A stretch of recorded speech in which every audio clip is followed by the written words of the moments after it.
avoir donné le nom de boxe arabe à ce sport soit un moyen de non-expansion, si je peux m'exprimer ainsi, de ce sport au niveau mondial. Non? Les sports de combat ont différents noms. Vous avez le karaté qui a été initié par les Japonais. Ça n'empêche pas que le karaté était un sport qui a eu son temps. Vous avez le taekwondo qui est à l'origine coréenne. Vous avez la boxe thaïlandaise qui a des origines thaïlandaises.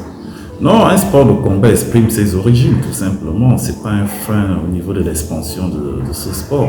Après, c'est des managers qui se mettent à la tête d'une discipline, qui mettent les moyens en place pour pouvoir la rendre populaire, pour pouvoir avoir un maximum de licenciés.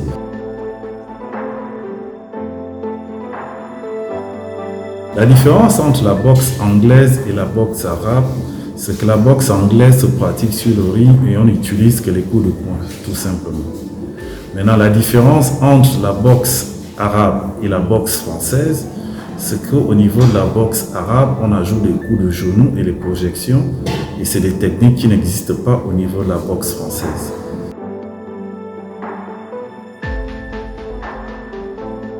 Nous avons déjà au niveau africain affilié le maximum des pays. Nous avons 51 pays affiliés sur 54 pays d'Afrique. Et nous osons espérer que d'ici très prochainement, les 3 pays qui ne sont pas encore affiliés à la Fédération africaine de boxe arabe le seront. Nous attendons près de 160 pays au Grand Prix de Moscou. C'est vous dire quand même c'est énorme. Et nous attendons les 51 pays affiliés à la FABA, à Moscou, plus la Guyane, plus Trinité et Tobago, plus la Jamaïque. Ce sont des championnats du monde de boxe arabe. Les championnats du monde lors d'une discipline sportive, c'est le sommet. C'est-à-dire que tout jeune qui pratique un sport, quel que soit le sport, rêve d'être champion du monde. Je parle des jeunes ambitieux. Et donc c'est du prestige pour lui, pour sa famille, pour son pays et pour l'Afrique. De 1 et de 2, ça va permettre encore de booster la boxe arabe en Afrique. Nous partons avec un objectif simple. Quand je parle de nous, je parle d'Afrique. C'est de ramener la moitié des ceintures qui seront mises en jeu pour présenter une image très positive de l'Afrique. Une image d'une Afrique conquérante et compétente, comme je vous l'ai dit déjà lors d'une question. Et si nous ramenons la moitié des médailles qui sont mises en place à Moscou, le regard du monde entier vis-à-vis de l'Afrique va changer. Parce que tous les continents y seront représentés. Nous attendons à peu près 160 pays. Donc vous imaginez que si l'Afrique arrive à avoir la moitié des ceintures, ou 40%, ça va démontrer au monde entier que nous maîtrisons ce sport, que nous l'avons bien accueilli, et ce sera une très bonne chose pour l'Afrique. Ça c'est de 1. De 2, ça va booster la promotion de la boxe arabe dans le monde entier. Parce que nous attendons 800 journalistes minimum de tous les continents.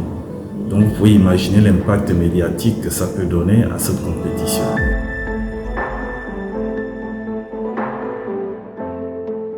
Dans les différentes compétitions, on procède par élimination et on garde un nombre restreint de pays. Mais nous avons fait par invitation. Donc nous avons convié tous les pays africains à venir. Donc vous imaginez un peu l'impact que ça peut faire, l'impact politique, réunir autant de ministres des sports africains, de parlementaires africains. Donc ils vont se retrouver et je pense que c'est une occasion pour eux aussi de mener une réflexion sur la politique du sport africain. C'est une opportunité pour eux de changer avec les pays du monde arabe et de la Russie, discuter avec les ministres des sports de ces pays qui ont beaucoup de moyens et qui nous ont garanti au niveau de la Fédération internationale être prêts à financer les différents projets que vont présenter les ministres des sports africains. Donc nous gagnons des financements, nous gagnons une relation politique entre la Russie et l'Afrique, entre le monde arabe et l'Afrique.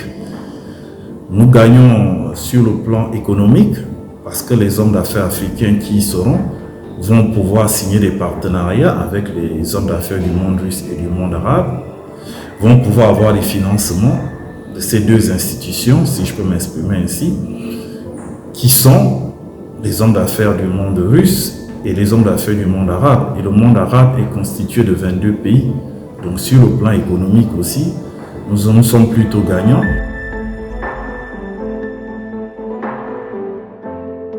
Le travail qui est fait par la Fédération africaine est un travail très professionnel. J'ai coutume de dire, et je le dis, moi je suis quelqu'un qui est un panafricain dans le bon sens, c'est-à-dire que l'intérêt de l'Afrique passe au-dessus de tout. Et je suis quelqu'un qui croit à l'Afrique, qui croit aux possibilités des Africains, qui croit au potentiel africain, qui croit à l'expertise africaine. Et à travers la boxe arabe, nous allons impacter l'avenir de l'Afrique. Parce qu'à travers la boxe arabe, nous allons pouvoir amener d'autres partenaires à s'intéresser à l'Afrique.